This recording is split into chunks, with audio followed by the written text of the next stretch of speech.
Él le regaló un collar caro a su amante, y tuvo la audacia de felicitarme en el Día de las Madres con flores falsas, sin saber que yo ya lo sabía todo. Me llamo Nayara, y esta historia comienza cuando la última alternativa se convirtió en la única. Después de años insistiendo en hacer la vida funcionar en la ciudad donde nací, me di cuenta de que lo que construíamos allí no pasaba de un intento. No era un hogar, era resistencia. Y resistir cansa. Fue en una noche bochornosa de julio cuando tomé la decisión definitiva. Me senté en el sofá de la sala, con las cuentas abiertas sobre la mesita de centro, Óscar a mi lado y Mateo dormido en el cuarto. Miré al hombre con quien compartí mi vida durante tanto tiempo y le dije, vamos a empezar de nuevo. Pero lejos de aquí. Él simplemente asintió. Ni siquiera preguntó. Tal vez ya lo esperaba. Llegamos a Castellón de la Plana con una maleta cada uno, 2 bolsas de juguetes de Mateo y la sensación de que, si no funcionaba ahora, no funcionaría nunca. El apartamento era pequeño, 2 habitaciones y un balcón estrecho que daba a un patio interior. Pero era nuestro. Y era silencio. No el silencio del abandono, ese que vivíamos en la ciudad anterior, sino el silencio de lo posible. La primera semana fue un torbellino. Cada esquina era nueva. Cada trayecto parecía una maratón. Pero allí, en medio de ese caos, algo inesperado ocurrió, conseguí un trabajo. El jueves, para ser exactos. Entré en una tienda de ropa femenina solo para mirar vitrinas, y salí contratada. Vendedora, jornada completa. El salario no era alto, pero significaba un respiro. Por primera vez en meses, logramos hacer la compra del mercado sin convertir mentalmente los precios con desesperación. Óscar reaccionó con entusiasmo. Dijo que haría su parte. Y la hizo. Fue él quien llevó a Mateo a la escuela los primeros días, quien preparaba el desayuno con pan caliente y chocolate, quien aprendió el camino al colegio antes que yo. Trazamos un plan, yo trabajaba fuera, él se encargaba de la rutina de nuestro hijo. Así de simple. Equilibrado. Y parecía funcionar. Mateo, claro, al principio se extrañó. Hizo un berrinche el primer día, lloró el segundo, pero en la tercera mañana ya saludaba feliz al ver el portón de la escuela. Óscar decía que se sentía importante al acompañar todo de cerca, las profesoras, las tareas, los dibujos pegados en el mural del aula. Está creciendo tan rápido, Nayara, me decía con un orgullo que reconfortaba. Y yo le creía. Me parecía hermoso verlo así, tan involucrado. Incluso comenté con una compañera de trabajo, riendo, mi marido se convirtió en un padre ejemplar. Va a acabar siendo ascendido a madre. Y eso era lo que yo veía, un marido comprometido, un padre presente, una posibilidad real de que ese nuevo comienzo no fuera solo otro error disfrazado de esperanza. Claro, los días eran agotadores. Yo llegaba molida, los pies gritando, la cabeza a 1000. Pero me acostaba con la sensación de que íbamos por el buen camino. Aquella ciudad podía no ser nuestro origen, pero quizás podría ser nuestro destino. El viernes de esa primera semana, llegué a casa un poco más temprano. Cargué a Mateo en brazos, besé su frente y agradecí mentalmente por estar todos allí, intentando. Vi a Óscar cortando verduras en la cocina, tarareando una canción cualquiera. No se me pasó por la cabeza que ese mismo hombre, tan seguro en su papel de padre, ya empezaba a coquetear con algo mucho más peligroso. En la segunda semana en Castellón, la rutina parecía sólida. Yo salía temprano al trabajo y, al volver, encontraba a Mateo alimentado, limpio y animado, con alguna novedad del colegio para contar. Óscar se mostraba cada vez más integrado a la vida escolar de nuestro hijo. Sabía el nombre de los compañeritos, de los empleados, de las tareas. Incluso me contaba historias de la clase de ciencias como si él mismo hubiera participado. Pero, por dentro, algo ya empezaba a cambiar. La primera vez que se fijó en Laia, la profesora de Mateo, fue en una de esas mañanas de entrega en la puerta. Ella sonreía con amabilidad a los padres, llamaba a cada niño por su nombre, se agachaba para hablar con ellos mirándolos a los ojos. Era joven, pero había en ella una ligereza que llamaba la atención, discreta, pero presente. Óscar, Contrario a como siempre había sido, reservado, un tanto perezoso con las actividades escolares, empezó a alargar más la conversación con ella. A veces, contaba chistes sobre lo difícil que era peinar a un niño, o inventaba que Mateo había comido arena en el recreo solo para arrancarle un comentario. Y ella, sin motivo para desconfiar, respondía con naturalidad. Era simpática. Educada. La típica profesora que cree en lo que hace. Con el tiempo, él empezó a ir más allá de lo necesario. Pasaba por la escuela sin tener motivo, inventaba preguntas sobre materiales escolares, pedía reuniones individuales, solicitaba recomendaciones de lectura infantil. Todo con un solo objetivo, verla. La obsesión nació despacio, pero firme. Una tarde cualquiera, después de dejar a Mateo, inventó la primera mentira. Le dijo a Laia, con una mirada calculadamente abatida, que era padre soltero. Contó que su esposa lo había engañado y abandonado al hijo. Pintó un retrato melancólico, de hombre herido que intentaba, con esfuerzo, reconstruir una vida destruida por quien amaba. Laia se quedó en silencio por algunos segundos. No porque desconfiara, sino porque se sintió conmovida. Él sabía el efecto que eso causaría. Sabía que una historia triste dicha con calma y en los ojos correctos, ablanda cualquier defensa. «Eres fuerte», ella respondió. «Mateo tiene suerte de tenerte». Esa noche, cuando llegué del trabajo, Óscar me recibió con una cena sencilla, lo cual no era común. Dijo que había tenido tiempo, que el día había sido tranquilo. Me preguntó si estaba feliz con el nuevo empleo, elogió mi ropa de trabajo, me llamó guerrera. Parecía encantado conmigo. Y, al mismo tiempo, ya comenzaba a encantarse con otra. Así fue como empezó a vivir dos versiones de sí mismo, el marido dedicado en casa, y el padre desamparado en la escuela. Un papel nuevo en cada escenario. Laia empezó a mostrar más atención.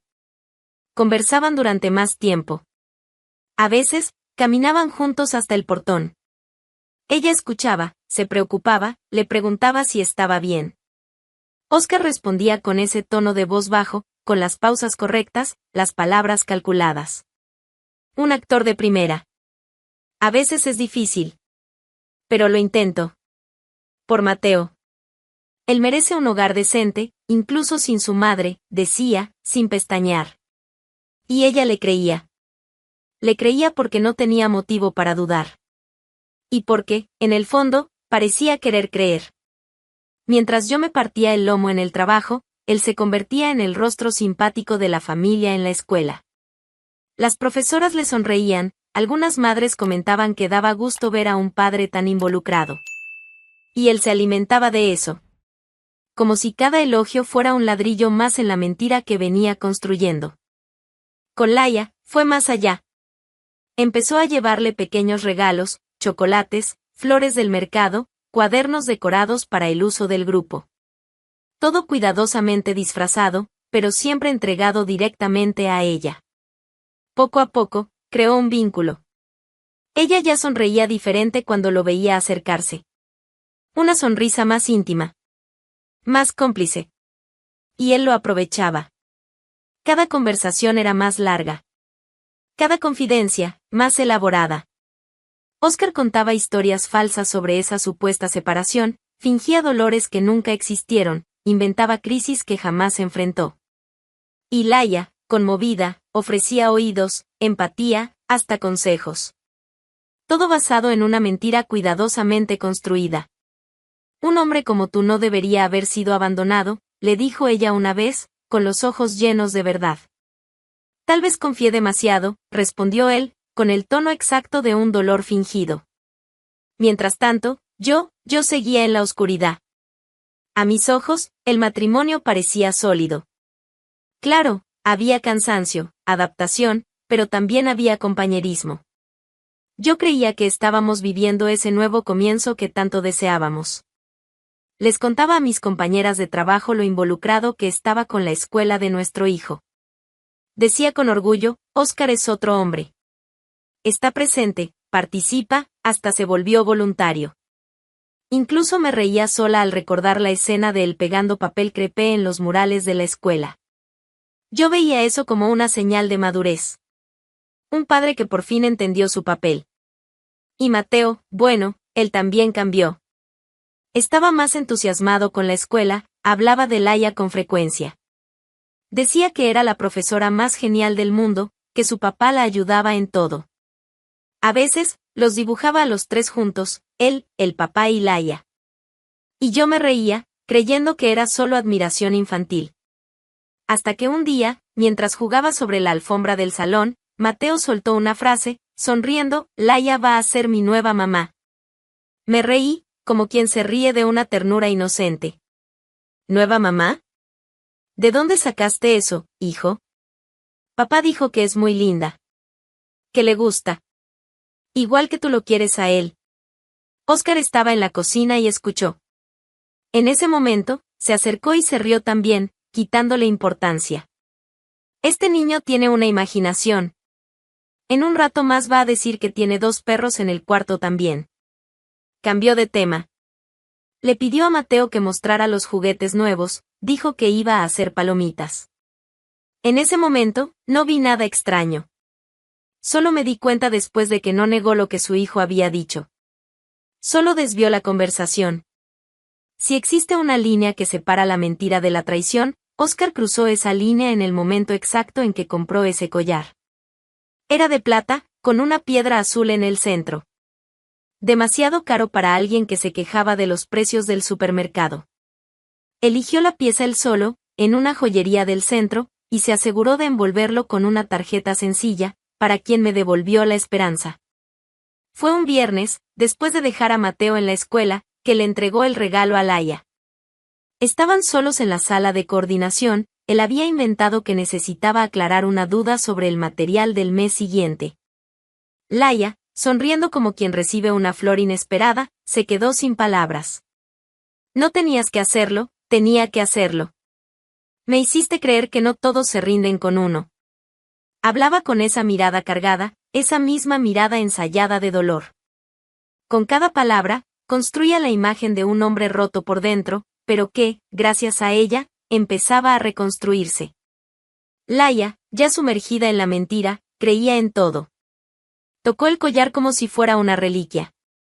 Y respondió con algo aún más peligroso que la confianza, estoy aquí, cuando quieras dejar el pasado atrás. Óscar aprovechó la oportunidad. Prometió que estaba resolviendo todo. Que el proceso de separación estaba en marcha, que solo necesitaba tiempo, paciencia y discreción. Dijo que pronto estarían juntos de verdad, sin esconderse. Y así fue como ató a Laia a una red de promesas. Por fuera, todo seguía normal. Pero por dentro, él ya dividía su vida en 2 mundos, uno con ella, otro conmigo. Yo, claro, aún creía en la versión que me mostraba. Óscar seguía actuando como el padre atento, el marido compañero. Llegaba a casa contando que la profesora de Mateo era un ángel, que organizaba todo con cariño, que nuestro hijo estaba aprendiendo a escribir su nombre gracias a ella. Incluso llegué a comentar, en tono de broma, si sigue así, voy a tener que mandarle flores a Laia. Parece que ya es parte de la familia. Él se rió. Fingió modestia. Pero en su cabeza, ya había hecho exactamente eso, solo que con otras intenciones. Los encuentros entre ellos se volvieron más frecuentes. Óscar comenzó a planear horarios específicos para verla fuera de las actividades escolares. Una vez, fingió haber olvidado la mochila de Mateo solo para regresar al final del día y encontrarla sola. Laia se sumergía en la narrativa con los ojos cerrados. Escuchaba cada pronto todo va a cambiar como quien espera un milagro. Creía que estaba siendo amada con intensidad. Sin saber que no era más que otra pieza bien colocada en el tablero de un juego sucio. Y yo seguía ajena. Me parecía bonito el compromiso del padre con la escuela. Les decía a mis amigas que, por fin, nos estábamos organizando como una familia de verdad. Hablaba con orgullo, con esperanza. Capítulo 5. La mentira deshecha fue el martes de la 3ª semana. Uno de esos días en que todo parece estar en su sitio, hasta que deja de estarlo. A primeras horas de la tarde, recibí un mensaje de Óscar, hoy está pesado, amor. ¿Puedes buscar a Mateo? Me pareció raro. Él se empeñaba en buscar al niño todos los días. Pero el mensaje venía con ese tono casual, como si fuera algo eventual. Respondí que sí. Y seguí el día sin imaginar lo que estaba por pasar. Llegué a la escuela 15 minutos antes de la hora. El portón aún estaba cerrado. Esperé de pie, recostada en la reja, como las demás madres. Cuando lo abrieron, caminé hasta la recepción, me anuncié como la mamá de Mateo, y me indicaron que esperara en el pasillo. Dijeron que la profesora vendría a traerlo. Fue entonces cuando vi a Laia. Apareció por el costado del pasillo, con la mochila de Mateo en una mano y un papel doblado en la otra. La expresión de ella, al verme, cambió de inmediato. No fue una sorpresa cualquiera. Fue ese tipo de mirada que paraliza. Confusión, susto y algo más. Buenas tardes. ¿Nayara? Preguntó con vacilación. Sí, soy yo. Se quedó en silencio por unos segundos. Sus ojos saltaron hacia la puerta, luego volvieron a mí. Y entonces, con una expresión difícil de describir, dijo, ¿tú, eres la mamá de Mateo? Asentí, despacio. ¿Y, esposa de Óscar? Lo soy. Las palabras salieron como si fueran triviales. Pero algo en su rostro me preparó para lo contrario. Dios mío, murmuró, casi sin aire. Nayara, perdóname. No lo sabía. Él me dijo que era padre soltero. Mi cuerpo se tensó. ¿Cómo dices? Ella dio un paso adelante, aún sosteniendo la mochila de mi hijo, y dijo con la voz temblorosa, él me contó que tú te habías ido. Que los habías dejado a los dos. Dijo que estaban separados. Que lo engañaste. Yo soy su novia. No pude responder. Ni siquiera pestañear. Solo me quedé allí, mirando a esa mujer que, con los ojos angustiados, acababa de desmontar el mundo que yo creía tener. No sabía que estaba casado. Él, también me engañó. Me lo contó todo con tanto detalle, Nayara. Me hizo creer que estaba solo. Incluso me regaló un hermoso y caro collar. Mateo apareció poco después, corriendo por el pasillo. Sonrió al verme y corrió directo a mis brazos. Mamá. Me agaché y lo abracé con fuerza. Y lloré. Lloré ahí mismo, con mi hijo en brazos, en medio del pasillo de la escuela. No me importó quién viera. No intenté disimular. Lo que sentía no era drama. Era duelo. Duelo por una confianza muerta. Por un matrimonio enterrado sin aviso. Mateo sostuvo mi rostro y preguntó, mamá, ¿por qué estás llorando? No pude responder. Solo lo apreté aún más contra mí. Tomé la mochila de la mano de Laia sin decir una palabra. Ella todavía intentó balbucear algo, pero yo ya estaba de espaldas. Salí de la escuela con mi hijo de la mano. Y esta vez, Castellón ya no parecía una nueva oportunidad. Parecía una trampa donde la verdad finalmente me alcanzó. Nos fuimos. Yo con el rostro mojado, los ojos rojos. Mateo, callado, dándose cuenta de que algo había cambiado. Y cambió. Esa noche, él llegó a casa como si hubiera pasado el día resolviendo hojas de cálculo, pagando cuentas y soñando con la paz mundial. Entró con una sonrisa en el rostro y, en las manos, un ramo de flores.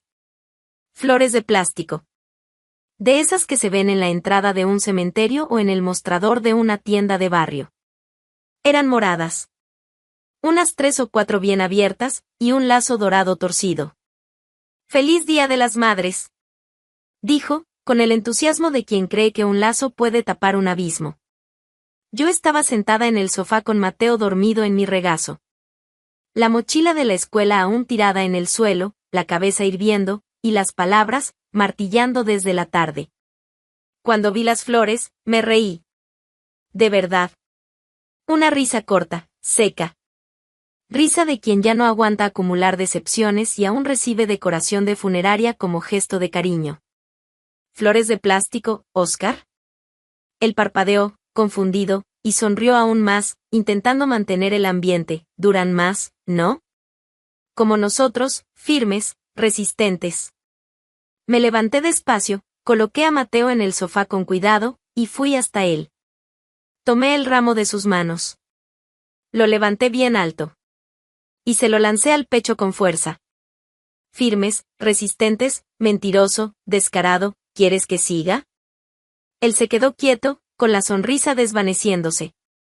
Estaba a 1 centímetro de explotar, pero en lugar de eso, fui clara, estuve en la escuela hoy. En ese instante, palideció. Su rostro se derrumbó.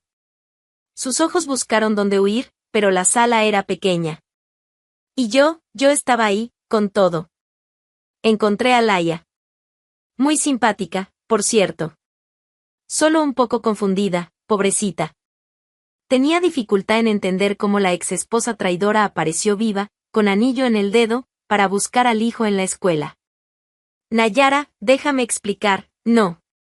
Hoy no es día de explicaciones. Hoy es día de silencio. Mañana vas a ir a la escuela conmigo. Vas a mirarme. Vas a mirarla.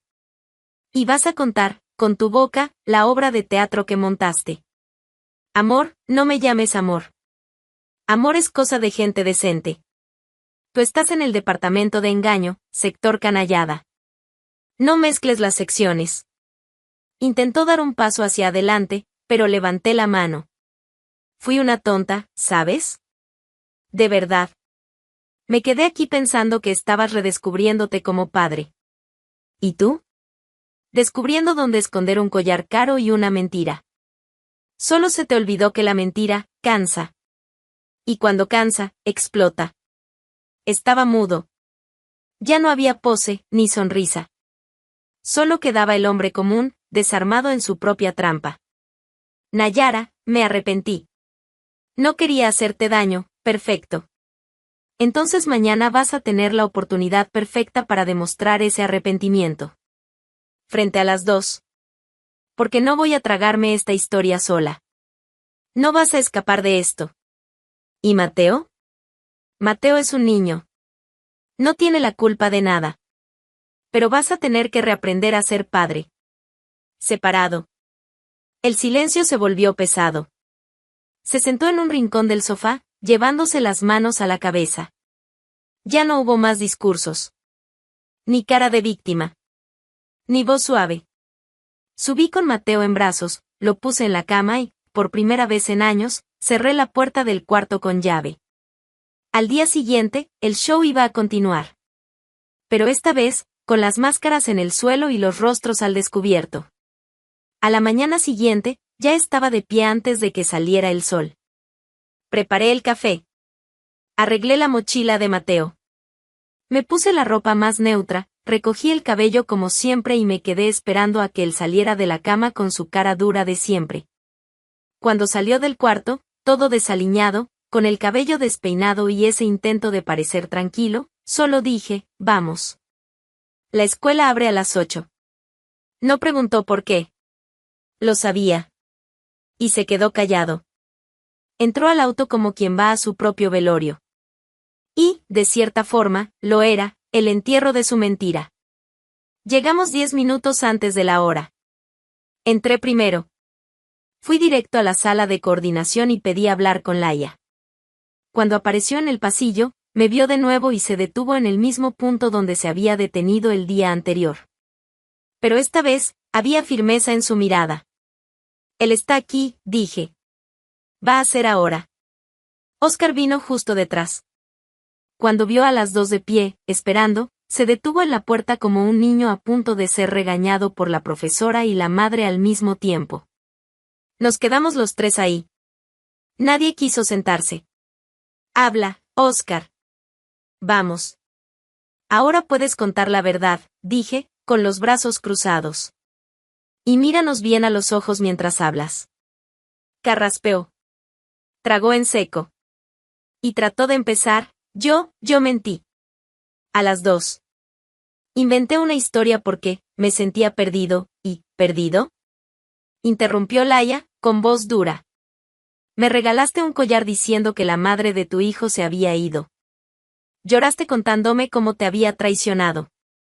Y a mí, agregué, me trajiste flores de plástico. 3 flores torcidas de la tienda del chino. ¡Qué consideración, eh! El lujo para la amante, la basura reciclada para la esposa. Óscar bajó la cabeza. No dijo nada. Tuviste tiempo de comprar un collar caro, inventar una novela mexicana, mentirle a 2 personas al mismo tiempo. Pero se te olvidó ser hombre una sola vez, continué. Una vez. Me arrepiento, Nayara, no. Te arrepientes porque te descubrieron.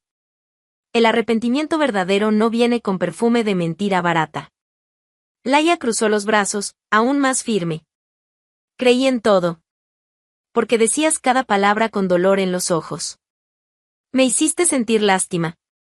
Me hiciste enamorarme de algo que ni siquiera existía. Me usaste. Él intentaba contener las lágrimas. Y lloró.